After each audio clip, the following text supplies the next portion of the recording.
কোরআন যে আমাদের কিতাব, ডাইরেক্ট না ইনডাইরেক্ট? মুহাম্মদ রাসূলুল্লাহ সাল্লাল্লাহু আলাইহি ওয়াসাল্লাম তিনি আমাদের নবী এবং রাসূল, এরকম ঘুরাইয়া না ডাইরেক্ট? তারপর ইসলাম যে আমাদের জীবন ব্যবস্থা, আমাদের ধর্ম, সেটাও কি ডাইরেক্ট না ইনডাইরেক্ট? তাহলে আজকের তাফসীরুল কোরআন মাহফিলে আলোচনা হবে ডাইরেক্ট। কথা বলেন ঠিক কিনা? লক্ষ্মীপুরের সাধারণ মানুষ যেরকম তাফসীর বুঝে, অনেক জেলা আছে সেই এলাকার সাধারণ আলেমরাও উর্দু বুঝে না।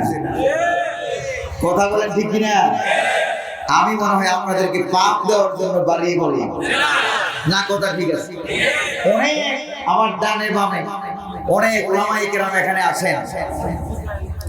আজকে আপনাদের সামনে আলোচনা করা হবে ইনশাআল্লাহ নবী প্রেরণের উদ্দেশ্য কি, নবীকে আল্লাহ পাক কেন পাঠাইছেন, আর আমরা নবীওয়ালা কাজের আঞ্জাম দিচ্ছি না শয়তানি কাজে আঞ্জাম দিচ্ছি, আজকে এটা প্রমাণ হবে ইনশাআল্লাহ। কথা শুনতে রাজি আছেন কিনা? আমার বন্ধুগণ, আল্লাহ রাব্বুল আলামিন বললেন, হুয়াল্লাযী আরসালা রাসূলাহু বিল হুদা ওয়া দীনিল হক লিইয়ুযহিরাহু আলাদ দীনি কুল্লি ওয়ালাউ কারিহাল মুশরিকুন। আল্লাহু আকবার বলবেন। আল্লাহ হচ্ছেন তিনি যিনি তার রাসূলকে, তার হাবিবকে, এই ধরার বুকে, এই পৃথিবীতে দ্বীন হক দিয়ে, ইসলাম দিয়ে পাঠিয়েছেন। নবীর দায়িত্ব হলো, নবীওয়ালা কাজ হলো, রাসূলওয়ালা কাজ হলো এই দুনিয়ার মানুষের তৈরি করা, শয়তানের তৈরি করা যাবতীয় তন্ত্র মন্ত্রকে ধূলিসাৎ করে দিয়ে, তছনছ করে দিয়ে, কালেমার পতাকা পতপত করে উড়িয়ে দেবে।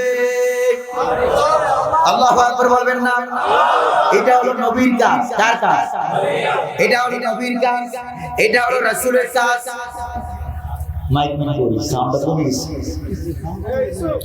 এটা হলো নবীর কাজ, এটা হলো রাসূলের কাজ। এবার নবীর কাজ এবং রাসূলের কাজ যদি এটা হয়, তাহলে এটা কি শুধু মুহাম্মদ সাল্লাল্লাহু আলাইহি ওয়াসাল্লামের কাজ হবে, না 1,02,24,000 পয়গাম্বর সকলের কাজ একটাই হবে? কথা বলেন ঠিক কিনা? তাহলে ইসলামের ভিতরে যদি কেউ পীরওয়ালা হয়, কেউ মাজারওয়ালা হয়, কেউ খানকাওয়ালা হয়, বিভিন্ন দলের নামে হয়, কেউ জামাত ইসলামী হয়, কেউ তাবলীগওয়ালা হয়, কেউ মুসলমানদের নামে অন্যান্য দল আছে নাকি? নাই। সবার কাজ কি ভিন্ন ভিন্ন হবে? না 1,02,24,000 পয়গাম্বরের মতো একই কাজ হবে? কথা বলেন ঠিক কিনা? তাহলে মাহফিলের উদ্দেশ্য, তাফসীর মাহফিলের উদ্দেশ্য, মাহফিল কমিটির উদ্দেশ্য, আল্লাহর উদ্দেশ্য, রাসূলের উদ্দেশ্য, সমস্ত উদ্দেশ্য এক হবে না ভিন্ন হবে? আপনারা বলেন। এই উদ্দেশ্যকে করতে গিয়ে যদি আমাদের কষ্ট হয়,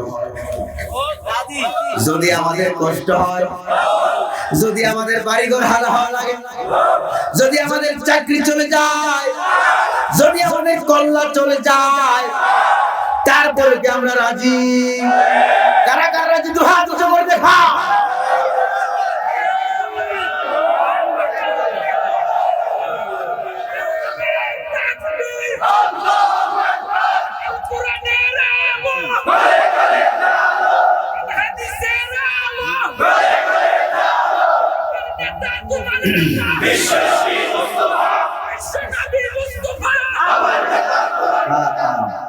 আমার মনে হয় এই এলাকায় মনে যুবক নাই, একজনের স্লোগান দিল মনে হয় যে 80 বছরের যুবক।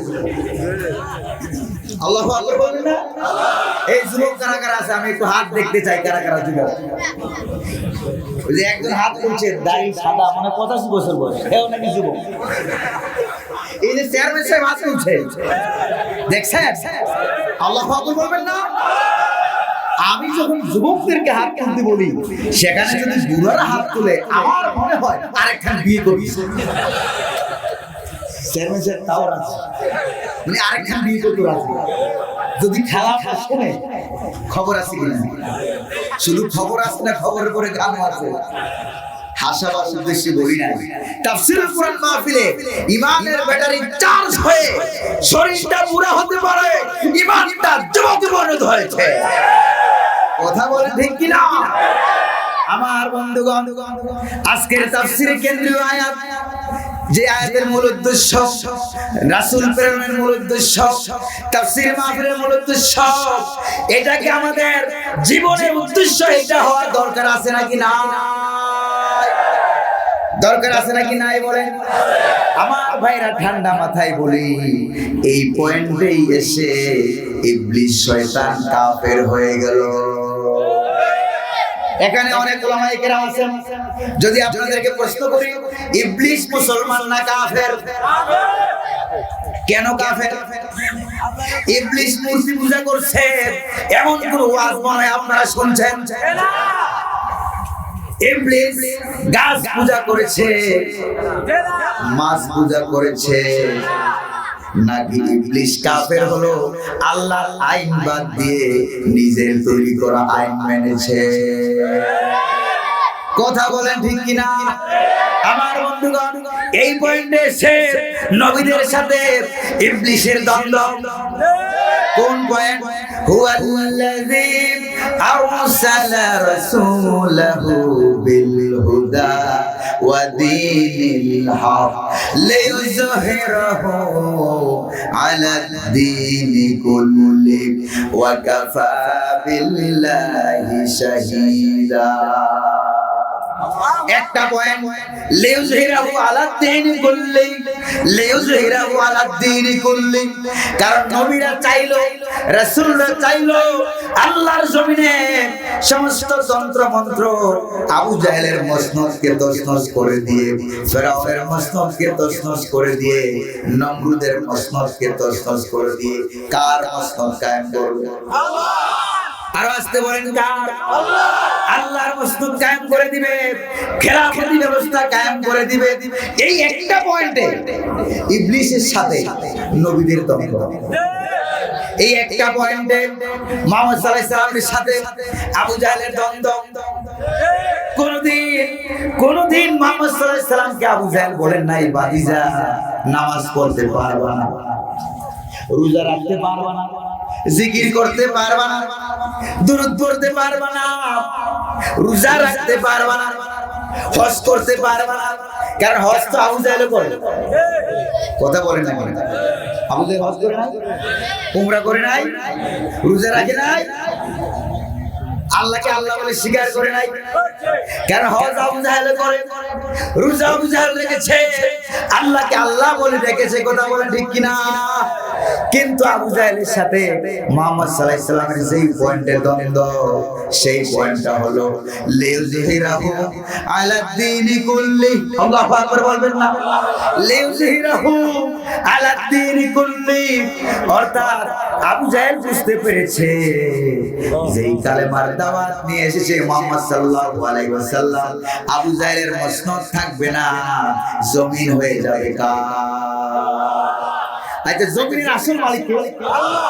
আকাশের আল্লাহ, আমাদের আল্লাহ, দিনে আল্লাহ, রাতে আল্লাহ। সবগুলির মালিক যেহেতু আল্লাহ, বলেন না আল্লাহ। সবগুলির মালিক যেহেতু আমার আল্লাহ সুবহানাহু ওয়া তাআলা, তাহলে সেই জায়গায় নেতৃত্ব চলবে, আইন চলবে কার? আর জোরে বলেন না কার? আমার বন্ধুগণ, মুহাম্মদ সাল্লাল্লাহু আলাইহি ওয়াসাল্লামের দাওয়াতে, নবীদের দাওয়াতে, মুসা আলাইহিস সালামের দাওয়াতে ফেরাউন কি বুঝতে বাকি ছিল যে কিছুক্ষণ পর জমিন আমি যে জোর করে দখল করে রেখেছি, ক্ষমতাতে আমি জোর করে দখল করে রেখেছি, আমার থাকবে না, নবীর হাতে চলে যাবে। এটা কি ফেরাউন বুঝতে না? আবু জাহেল, আবু লাহাব, উতবা, সাইবা এরা বুঝছে নাকি বুঝে নাই? আরে ভাই, বুঝার কারণেই তো বাধা, বুঝার কারণেই তো বাধা। এখনো দেখবেন সারা দুনিয়াতে, সারা মাঝখানে আরেকটা প্রশ্ন করি, মুহাম্মদ সাল্লাল্লাহু আলাইহি ওয়াসাল্লাম তিনি যে মক্কা শরীফে কালেমার দাওয়াত দিতে লাগলেন, আবু জাহেলের কাছ থেকে কি অনুমতি নিয়েছিলেন? কথা বলেন। মুসা আলাইহিস সালাম ফেরাউনের কাছ থেকে নমরুদের কাছ থেকে নিছিলেন, নূহ আলাইহিস সালাম সমসাময়িক নেতৃবৃন্দের কাছ থেকে নিছিলেন। আর নিলেও কি অনুমতি দিত? অনুমতি দিত না। কারণ যেই কালেমার দাওয়াত আসছে লা ইলাহা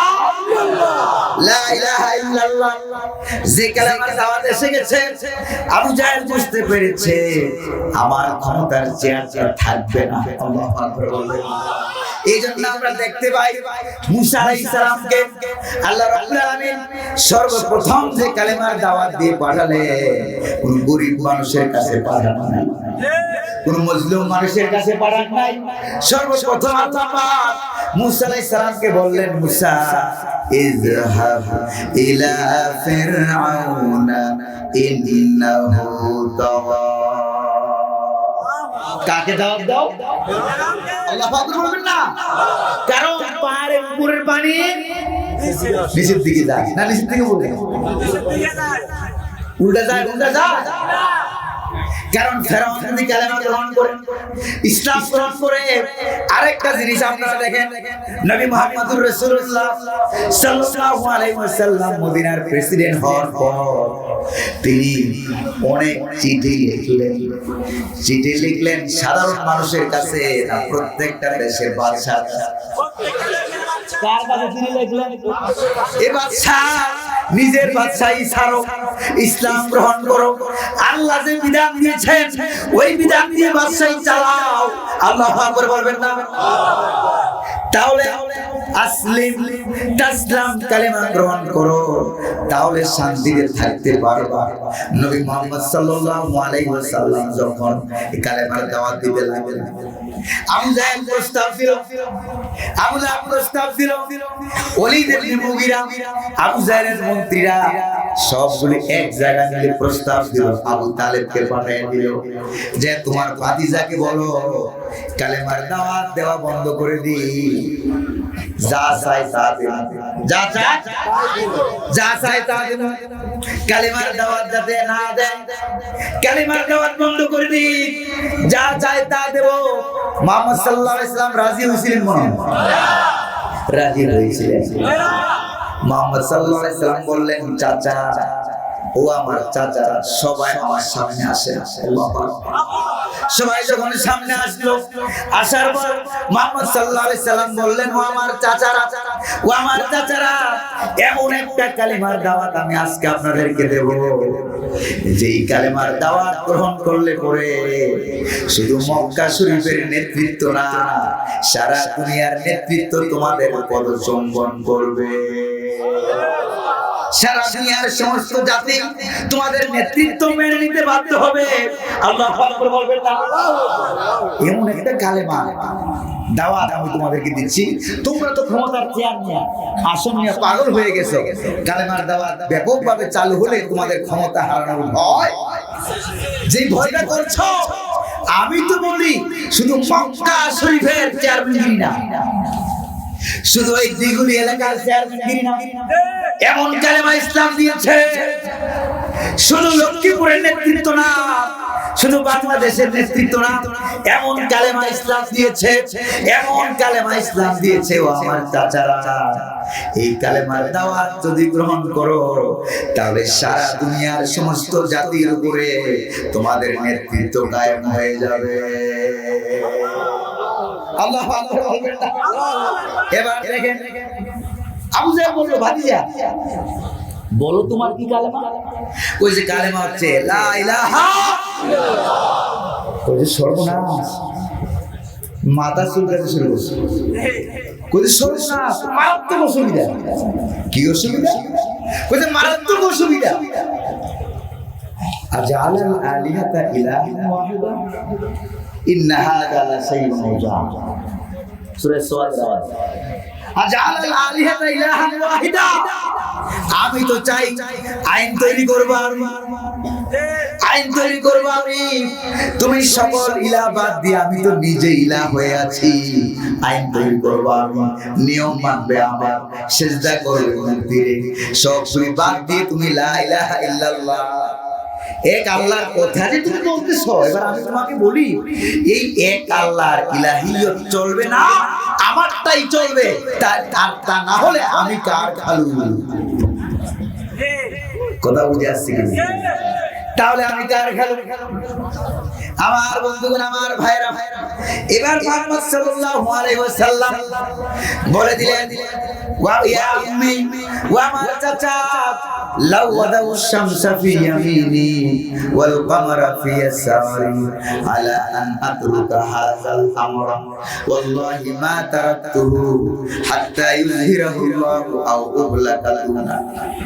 ওয়া আমার চাচা, সম্মানিত চাচা, আপনাকে আমি বলি, আমার ডান হাতে যদি আকাশের চাঁদ দেওয়া হয়, সূর্য দেওয়া হয়, বাম হাতে যদি পূর্ণিমার চাঁদ দেওয়া হয়, আর বলা হয় কালেমার দাওয়াত বন্ধ করে দাও, যা চাই তা দেব, তারপর আল্লাহর কসম কালেমার দাওয়াত আমি বন্ধ করব না, হাত্তা ইউযহিরাহুল্লাহু, যতক্ষণ না আল্লাহ এটাকে রাষ্ট্রীয়ভাবে কায়েম করে দেয়। আল্লাহু আকবার বলবেন না? যতক্ষণ না আল্লাহ এটাকে রাষ্ট্রীয়ভাবে কায়েম করে দেয়, আও উহলাকা দুনা, আও উহলাকা দুনা, অথবা এই কালেমার দাওয়াত দিতে দিতে আমি শহীদ হয়ে যাব। তার নবীর সামনে মিশন কয়টা? কথা কয় না? আমাদের নবীদের সামনে মিশন কয়টা? মিশন হলো দুইটা, হয় ইসলাম বিজয় লাভ করবে, না হয় আমি শহীদ হয়ে যাব। এটা কি শুধু নবীর মিশন না আমাদের মিশন হওয়া উচিত? এটা কি শুধু নবীর মিশন না সারা দুনিয়ার সমস্ত মুসলমানদের মিশন হওয়া উচিত? কথা বলে ঠিক কিনা? মুসলমান বলতে আমাদের দেশে মুসলমান বলতে অনেক দল আছে, মুসলমানদের ভিতরে আছে নাকি নাই? আছে নাকি নাই? আমার ভাইরা, যারা মুসলমানের নামে অনেক দল আমাদের ভিতরে আছে, আমার কথায় আমি বলি, যেমন বাংলাদেশে যারা বাংলাদেশে বর্তমান সরকারি দলে যারা আছে, আওয়ামী লীগের ভাইরা আছে নাকি নাই? মুসলমান নাকি মুসলমান না? কথা বল ঠিক কিনা? আওয়ামী লীগের ভাইরা মুসলমান, বিএনপির ভাইরা মুসলমান, তাবলীগের ভাইরা মুসলমান, জামাত ইসলামের ভাইরা মুসলমান, সরওয়ারের ভাইরা মুসলমান, শর্ষিনার ভাইরা মুসলমান। কথা বলা ঠিক কিনা? মুসলমান হিসেবে যারা নিজেদেরকে পরিচয় দাও, মিশন হবে কয়টা? আরো জোরে, জোর হলো না? মিশন হবে কয়টা? আল্লাহর জমিনে আল্লাহর দ্বীনকে বাস্তবায়নের কাজে আঞ্জাম দিয়ে যাব, হয়তো বিজয় হবে, না হয় শাহাদাত বরণ করে জান্নাতে যাব। কথা বলে ঠিক কিনা?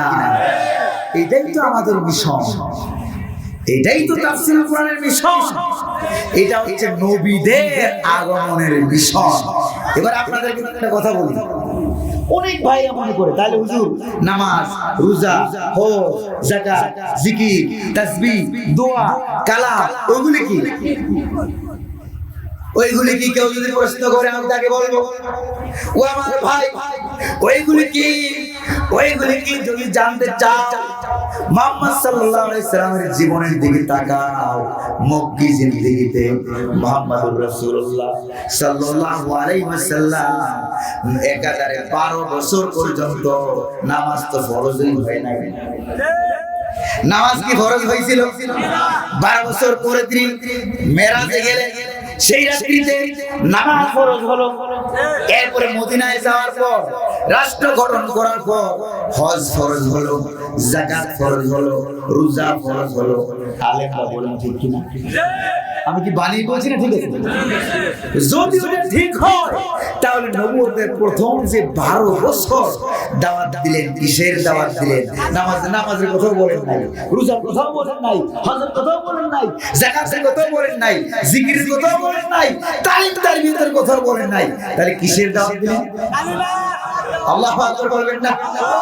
কারণ নবীরা জানেন ফিল যদি তৈরি না হয়, জমিন যদি অন্য মালিকানায় থাকে, জমিন যদি আমিজারের দখলে থাকে, এই জমিনে মুহাম্মদ সাল্লাল্লাহু আলাইহি সাল্লামের তাফসীর মাহফিল চলবে না। কথা বলেন ঠিক কিনা? জমিন যদি ফেরাউনের দখলে থাকে, মুসা আলাইহিস সালামের দাওয়াত, মুসা আলাইহিস সালামের ফসল, ফলের গাছ, ফসলের চাষ এই জমিনে কি চলবে? কথা কয় না, চলবে চলবে। যে আবলা, উব্বা, সাইবা, নমরুদ, ফেরাউন ওরা বুঝতে পেরেছে যেই দাওয়াত আসছে সেই দাওয়াতে জমিন আমাদের দখলে থাকবে না, এই জন্যই বাধা। জমিন আমাদের দখলে থাকবে না, গদি আমাদের দখলে থাকবে না, আল্লাহ নবীর হয়ে যাবে। আল্লাহু আকবার বলবেন না? মুহাম্মদ রাসূলুল্লাহ সাল্লাল্লাহু আলাইহি ওয়াসাল্লাম তিনি বলছেন আমার আগমনের মিশন এবং মিশন কি একটু খেয়াল করে হাদিসের দিকে। আল্লাহর নবীজি বলেন, আমি যখন আমার মায়ের পেটের ভিতরে ছিলাম, আমার জন্মের আগে আমার মা আমেনা আমাকে পেটের ভিতরে নিয়ে আমাকে গর্ভে ধারণ করে তিনি স্বপ্ন দেখেছিলেন। আমার মা স্বপ্ন দেখেছিলেন, মুস্তাদ আহমদের হাদিস, বাইহাকি শরীফের হাদিস, তারপরে হলো মুস্তাদরাক হাকিম শরীফের হাদিস, সহিহ হাদিসে নবীজি বলেন আমার মা আমাকে নিয়ে স্বপ্নে দেখেছিলেন যে আন্না খারাজা মিনহা নূরুন আদাআত লাহু কুসুরুশ শাম। আমি যখন মায়ের পেটের ভিতরে ছিলাম, আমার মা আমাকে পেটের ভিতরে নিয়ে স্বপ্নে দেখেছিলেন যে তার পেটের ভিতর থেকে একটা নূর বেরিয়েছে, একটা নূর বেরিয়েছে, আলো বেরিয়েছে।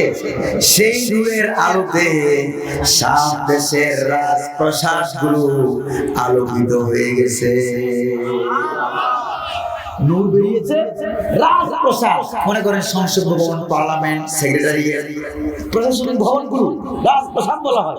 এই ভবনগুলো আলোতে আলোকিত হয়ে গেছে। শাম দেশ মানে কি? সেই গেলে শাম দেশ ছিল মাত্র একটা, আর বর্তমানে সেটা ভাগ হয়ে সিরিয়া, দামেস্ক, ফিলিস্তিন, তার বর্তমানে যে শাম যেটাকে বলা হয় এই শাম, তারপরে আপনার আশেপাশে এলাকা লিবিয়া, তারপরে জাজিরাতুল আরব, 5-4টা দেশে বিভক্ত হয়ে গেছে। কারণ সেই কালে সারা পৃথিবীর সুপার পাওয়ার ছিল শামীদের কাছে, শামের কাছে ছিল সুপার পাওয়ার। এই জন্য মুহাম্মদ সাল্লাল্লাহু আলাইহি সাল্লামের মা স্বপ্ন দেখলেন। কি স্বপ্ন দেখলেন? পেটের ভিতর থেকে নূর বেরিয়েছে, সেই নূরের আলোতে মসজিদ আলোকিত হয়েছে, মাদ্রাসা, তাফসীর মাহফিল, খানকা শরীফ, জিকির আজকার কি আলোকিত হয়েছে গন্ত? আরো জোরে বলেন, কি আলোকিত হয়েছে গন্ত? এরপরেও কি ইসলামের মূল মিশন বুঝার বাকি টাকা রাজপ্রাসাদ গুলো নূরের আলোতে আলোকিত হয়ে গেছে। এবার আল্লাহ নবীজি বলেন শুধু আমার মা নয়, ওয়াকাযালিকা উম্মাহাতুন নাবিয়িনা ইয়ারাইনা, যত নবী আল্লাহ দুনিয়াতে পাঠাইছেন সকল নবীকে পেটের ভিতরে নিয়ে সকল নবী মায়েরা একই স্বপ্ন দেখেছিল। সুবহানাল্লাহ বলবেন না? তাহলে সকল নবীর মিশন এক, অভিন্ন। জান্নাতে যাওয়ার রাস্তাও এক, অভিন্ন। জান্নাত এক, অভিন্ন। কিন্তু আমার আপনার জীবনের মিশন যদি নবীদের জীবনের মিশনের সাথে না মিশে, তাহলে ফেরাউনের কিন্তু কোনো জান্নাত নেই, আবু জাহেলের কোনো জান্নাত নাই। তাহলে যার কাজ ফেরাউনের সাথে মিলে যাবে সে মনে হয় জান্নাতে যাবে, আবু জাহেলের সাথে মিলে যাবে সে মনে হয় জান্নাতে যাবে। যার কাজ আবু লাহাবের সাথে মিলবে সে মনে হবে জান্নাতে যেতে পারবে না। এবার আপনারা বলেন, যার কাজ নবীদের সাথে মিলবে সে ব্যক্তি কোথায় যাবে? আরো জোরে বলেন, সে ব্যক্তি জান্নাতে চলে যাবে। আমার বন্ধুগণ, আমার ভাইরা, এরপরে নবীজি রাতের বেলা কোরআন তেলাওয়াত করে, জানেন তো ঘটনা। সেই ঘটনার দিকে আমি যাব না, ভিন্ন মাত্রায় অন্যদিকে নিয়ে I was not brain wash করতে হবে। জাতি কি ওয়াশ করতে হবে? ব্রেইন ওয়াশ করতে হবে। একটু ভিন্ন দিকে নিয়ে যেতে চাই। মুহাম্মদ সাল্লাল্লাহু আলাইহি সাল্লাম কোরআন তেলাওয়াত করছেন রাতের বেলায়। আবু জাহেলের একজন বর্ষিয়ান মন্ত্রী, নাম হলো ওলীদ ইবনে মুগীরা, দাঁড়িয়ে দাঁড়িয়ে কোরআন তেলাওয়াত শুনছে। কোরআন তেলাওয়াত শুনে চলে গেল আবু জাহেলের দরবারে। আবু জাহেল ডাকতে বলে, এই মন্ত্রী সাহেব এদিকে আসো, ওয়ালিদ এদিকে আসো, তুমি যে কোরআন তেলাওয়াত শুনলা, তোমার কাছ থেকে আমি একটা রিপোর্ট নেব, কারণ তুমি বিচক্ষণ, তুমি বুদ্ধিমান, তুমি অনেক ভালো, আমার রাষ্ট্রের একজন গুরুত্বপূর্ণ মন্ত্রী, তুমি আমাকে একটু পরামর্শ দাও। এই যে মুহাম্মদ সাল্লাল্লাহু আলাইহি ওয়াসাল্লাম যে কোরআন তেলাওয়াত করতেছে শুনলাম, এই কোরআন সম্পর্কে তুমি আমাকে একটু রিপোর্ট দাও। কি চাও? কোরআন কি চাও? রিপোর্ট দাও। এবার ওলিদ ইবনে মুগিরা বলছে, যাবো না, রিপোর্ট যেহেতু আপনি আমার কাছে চাচ্ছেন, আমি আপনাকে 5টা রিপোর্ট দেব। কয়টা? আর যদি বলেন কয়টা? 5টা রিপোর্ট আমি আপনাকে দেব। 1 নম্বর রিপোর্ট হলো ইন্না লাহু লাহালাওয়া, কোরআন তার তেলাওয়াত এত মজা, এত মজা, আমরা কাফের হওয়া সত্ত্বেও কলিজা কোরআনের দিকে টান ধরে নিয়ে যায়। আল্লাহু আকবার বলবেন। কয় নাম্বার রিপোর্ট? আর যদি বলেন কয় নাম্বার? আমি দেখছি বিভিন্ন জায়গায় যারা মনে মনে চায় বা প্রকাশ করে যে মাহফিল না হবে, তারও মাহফিল আছে। সুবহানাল্লাহ বলবেন না? সুবহানাল্লাহ। এই আকর্ষণটা কি বক্তা না কোরআন? কার আকর্ষণ? কোরআনের আকর্ষণ। 2 নম্বরে হলো ওয়া ইন্না আলাইহি লাতালাওয়া, কোরআন হলো এমন চিত্তাকর্ষক, কলিজা টান মেরে নিয়ে যায়, যত শুনি ততই মজা লাগে, যত শুনি ততই মজা লাগে। সুবহানাল্লাহ। কয় নাম্বার?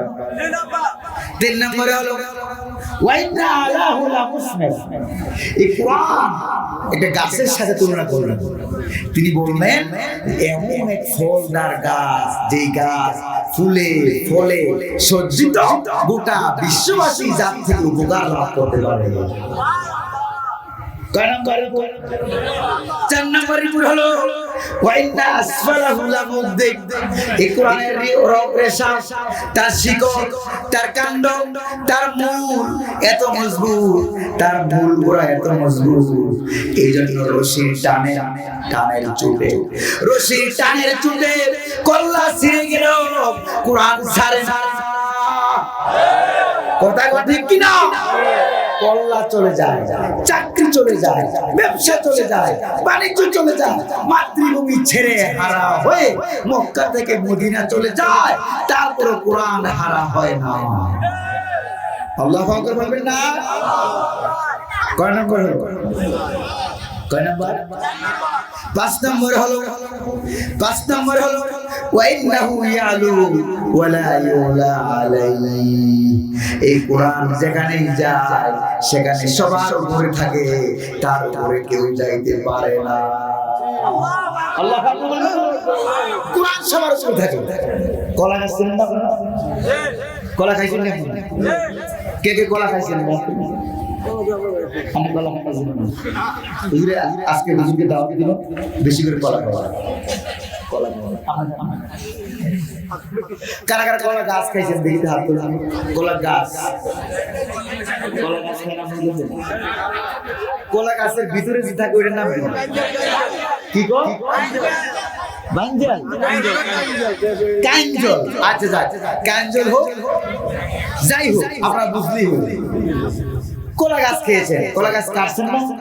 আচ্ছা, এই কলা গাছকে টুকরা টুকরা করে কেটে যদি আপনাদের মেঘনা নদীতে ফেলে দেওয়া হয়, মনে হয় ডুবে যাবে। মনে হয় ডুবে যাবে না, বেশি থাকবে। এই জন্য ইসলাম যেখানেই থাকবে, চতুর্দিকে ফেরাউন, ফেরাউনের মাঝখানে চতুর্দিকে ফেরাউনের মন্ত্রী মুসা আলাইহিস সালাম একা এসে বললেন, ফেরাউন পড়ো লা ইলাহা ইল্লাল্লাহ, কালেমা নিচে গেল না উপরে গেল? আর আসেননি আপনারা? আপনারা কি শুনতেছেন? মাইক ছাড়াও তো এরকম 3 কিলো দূরে শোনা, 3 মাইল দূরে শোনা যাওয়ার কথা, ঠিক না বলেন? কোরআনের আওয়াজ। যদি বলেন কিসের আওয়াজ? আর যদি বলেন কিসের আওয়াজ? কোথায় জানি মাহফিলে গেলাম, এই যে ফেনীতে গত সপ্তাহে মাহফিল ছিল, আস্তে করে দেখলাম সিগারেটের কাগজ স্লিপ, আমি বললাম স্লিপটা পড়লাম, পরে দেখলাম হুজুর স্লোগান দেওয়া যাবে না। স্লিপে কি লেখা? স্লোগান দেওয়া যাবে না। তার মানে ইসলামের স্লোগান, কোরআনের স্লোগান, আল্লাহর স্লোগান দেওয়া যাবে না। ওর দলকে দেওয়া যাবে, ওর দলের স্লোগান দেওয়া যাবে, কোরআনের স্লোগান দেওয়া যাবে না। নাউজুবিল্লাহ বলবেন না? আর জোরে বলেন নাউজুবিল্লাহ। ইবলিস শয়তান কিন্তু এমন কথা বলার সাহস। এই তুলনায় আপনাদের নোয়াখালী এলাকার যে নেতৃবৃন্দ যারা আছে আমাদের আশেপাশে বসে দেখছেন মেম্বার সাহেব, কোরআনের স্লোগান দেওয়া যাবে নাকি যাবে না? আল্লাহর নাম জোরে নেওয়া যাবে নাকি যাবে না? ইসলামের নাম জোরে নেওয়া যাবে নাকি যাবে না? এইরকম নেতা না ঘরে ঘরে দরকার। কথা বলা ঠিক কিনা? আমার বন্ধুগণ, চতুর্দিকে ফেরাউনের মন্ত্রী, মাঝখানে মুসা আলাইহিস সালাম বলতেছে লা ইলাহা ইল্লাল্লাহ। চতুর্দিকে আবু জাহলের মন্ত্রী, মাঝখানে মুহাম্মদ সাল্লাল্লাহু আলাইহি সাল্লাম বলতেছে লা ইলাহা ইল্লাল্লাহ। কি আশ্চর্য কথা! এরপরে আবার চতুর্দিকে জেলখানা আর জেলখানা, মাঝখান দিয়ে বলতেছে লা ইলাহা ইল্লাল্লাহ। কতরে মারি এলাম লা ইলাহা ইল্লাল্লাহ কষ্ট কি আসেনি কিনা? রশি পেছাই একবারে গলার মধ্যে, রশি মাত্র টান মারবে, রশি মাত্র টান মারলে কিন্তু শেষ, টান মারলে শেষ, রশি মাত্র টান মারবে, টান মারলেই জীবন চলে যাবে। এবার যতক্ষণ জীবন আছে চতুর্দিকে জালেম আর জালেম রশি ধরে টান মারতেছে। এবার ওই বলতেছে লা ইলাহা ইল্লাল্লাহ, লা ইলাহা ইল্লাল্লাহ।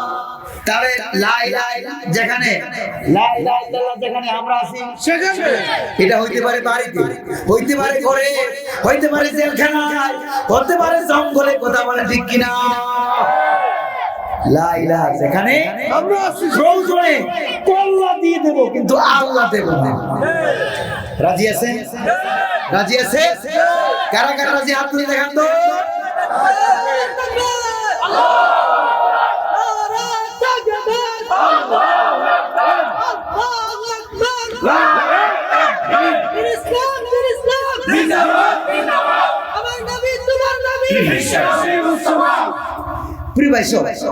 মুহাম্মদ সাল্লাল্লাহু আলাইহি সাল্লামকে এরা মদিনায় পাঠায় দিলেন, মাতৃভূমি থেকে দাঁড়িয়ে যে কামরা কি ভালো বুঝুন।